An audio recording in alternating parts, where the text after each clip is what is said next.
எரிபத்த நாயனார் கொங்கு நாட்டிலே உள்ள கருவூரிலே அவதரித்தார். அவ்வூரிலுள்ள ஆனிலை என்னும் திருக்கோயிலில் எழுந்தருளிய பெருமானை வழிபட்டு சிவனடியார்களுக்கு திருத்தொண்டு செய்து வந்தார். இவர் சிவனடியார்களுக்கு ஓரிடர் வந்து உற்றவிடத்து உதவும் இயல்பினை உடையவர். அடியார்களுக்கு இடையூறு வந்த காலத்து அங்கு விரைந்து சென்று அடியார்களுக்கு தீங்கு புரிந்தோரை பரசு என்னும் மழுப்படையால் எரிந்து தண்டிப்பார். அந்நகரிலே திருவானிலை திருக்கோயிலில் வீற்றிருக்கும் இறைவர்க்கு பள்ளித்தாம பணி செய்து வந்த சிவகாமியாண்டர் என்னும் முதிய அடியவர் ஒருவரும் இருந்தார். அவர் ஒருநாள் வைகரையில் துயிலெழுந்து நீராடி தூய்மை உடையவர்ட்டி திருநந்தவனன் சென்றார். அங்கு மலர் கொய்து பூக்கூடையில் நிறைத்து பூக்கூடையை தண்டில் மேல் வைத்து உயர தாங்கிக் கொண்டு திருக்கோயிலை நோக்கி விரைந்து வந்தார். அந்நகரில் அரசு வீற்றிருக்கும் புகழ் சோழரது பட்டத்து யானை ஆற்றில் நீராடி அலங்கரிக்க பெற்று மதச்செருக்குடன் பாகர்க்கு அடங்காது விரைந்து வந்தது. அது சிவகாமியாண்டரை பின்தொடர்ந்து ஓடி அவர் தம் கையிலுள்ள பூக்கூடையை பறித்துச் சிதறியது. யானை மேலுள்ள பாகர்கள் யானையை விரைந்து செலுத்திச் சென்றனர். சிவகாமியாண்டவராகிய அடியவர் இறைவர்க்கு சாத்தும் திருப்பள்ளி தாமத்தை சிதறிய யானையின் செயல் கண்டு வெகுண்டு அதனை தண்டு கொண்டு அடிப்பதற்கு விரைந்து ஓட்டினார். ஆனால் முதுமை காரணமாக இடறி விழுந்து நிலத்திலே கைகளை மோதி அழுதார். சடாமுடியில் ஏறும் மலரை யானை சிந்துவதோ என புலம்பினார். சிவதா சிவதா எனும் அடியாரது ஓலத்தை கேட்டு விரைந்து அங்கு வந்த எரிபத்தர் யானையின் செய்கை அறிந்து வெகுண்டார். சிவகாமியாண்டாரை கண்டு வணங்கி, உமக்கிந்த நிலைமையை செய்த யானை எங்கே போய்விட்டது என்று கேட்டார். இந்த யானை பிழைப்பதெப்படி என யானையை பின்தொடர்ந்து சென்று யானையின் துதிக்கையை மழுவினால் துணித்தார். அதற்கு முன்னும் இருமருங்கும் சென்ற குத்துக்கோர்க்காரர் மூவரையும் யானை மேலிருந்த பாகர் இருவரையும் மழுவினால் வெட்டி வீழ்த்தி நின்றார்.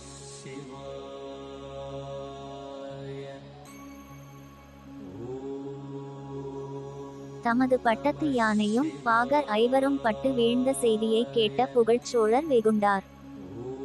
இது பகைவர் செயலாகும் என எண்ணி 4 வகை சேனைகளுடன் அவ்விடத்தை அடைந்தார். யானையும் பாகரும் வெட்டப்பட்டிருந்த அவ்விடத்தில் பகைவர் எவரையும் காணாதவராய் இருகை யானை போல் தனித்து நிற்கும் எரிபத்தராகிய சிவனடியாரை கண்டார்.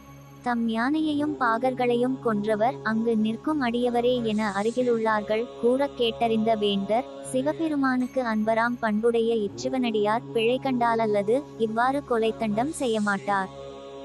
எனவே என்னுடைய யானையும் பாகர்களும் பிழை செய்திருக்க வேண்டும் என தம்முள்ளே எண்ணியவராய் தம்முடன் வந்த சேனைகளை பின்னே நிறுத்தி விட்டு போலும் யானையை இவ்வடியார் நெருங்கிய நிலையில் அந்த யானையால் இவர்க்கு எத்தகைய தீங்கும் நேராது விட்ட தவப்பேருடையேன் அம்பலவானரடியார் இவ்வளவு வெகுளியை கோபத்தை அடைவதற்கு நேர்ந்த குற்றம் யாதோ என்று அஞ்சி எரிபத்தரை வணங்கினார். எரிபத்தர் யானையின் சிவபாதக செயலையும் பாகர் விலகாதிருந்ததனையும் எடுத்துரைத்தார். அதனை உணர்ந்த புகழ்ச்சோழர், சிவனடியார்க்கு செய்த இப்பெருங்குற்றத்திற்கு இத்தண்டனை போதாது, இக்குற்றத்திற்கு காரணமாகிய என்னையும் கொல்லுதல் வேண்டும். ஆனால் மங்களம் பொருந்திய மழுப்படையால் கொல்வது மரபன்று. வாட்படையாகிய இதுவே என்னை கொல்லுவதற்கு ஏற்ற கருவியாம் என்று தமது உடைவாளை ஏற்று கொள்ளும்படி எரிபத்தரிடம் நீட்டினார்.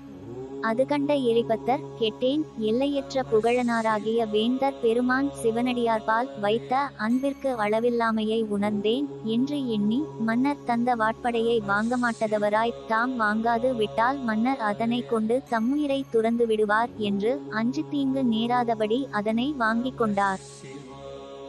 உடைவாள் கொடுத்த புகழ்ச்சோழர் அடியாரை வணங்கி, இவ்வடியார் வாளினால் என் குற்றத்தை தீர்க்கும் பேறு பெற்றேன் என உவந்து நின்றார்.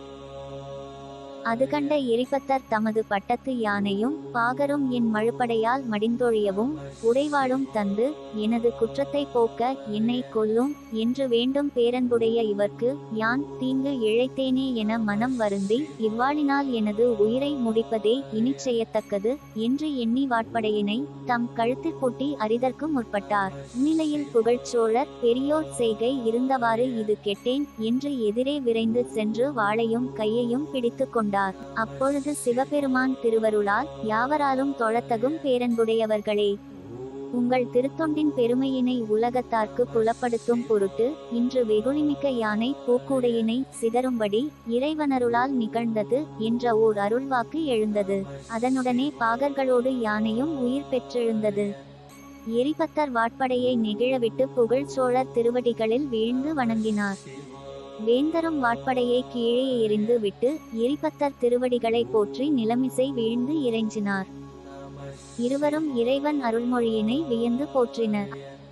இறைவர் திருவருளால் சிவகாமியாண்டாரது பூக்கூடையில் முன்பு போல தூய நறுமலர்கள் வந்து நிரம்பின. பாகர்கள் யானை நடத்தி கொண்டு மன்னரை அணுகினர். எரிபத்தர் புகழ்ச்சோழரை வணங்கி, அடியேன் உளங்களிப்ப இப்பட்டத்து யானை மேல் எழுந்தருளுதல் வேண்டும் என்று வேண்டிக் கொண்டார். புகழ்ச்சோழர் எரிபத்தரை வணங்கி யானை மேலமர்ந்து சேனைகள் சூழ அரண்மனையை அடைந்தார். சிவகாமியாண்டார் திருப்பூங்குடையை கொண்டு இறைவர்க்கு திருமாலை தொடுத்தணித்தல் வேண்டி திருக்கோயிலை அடைந்தார்.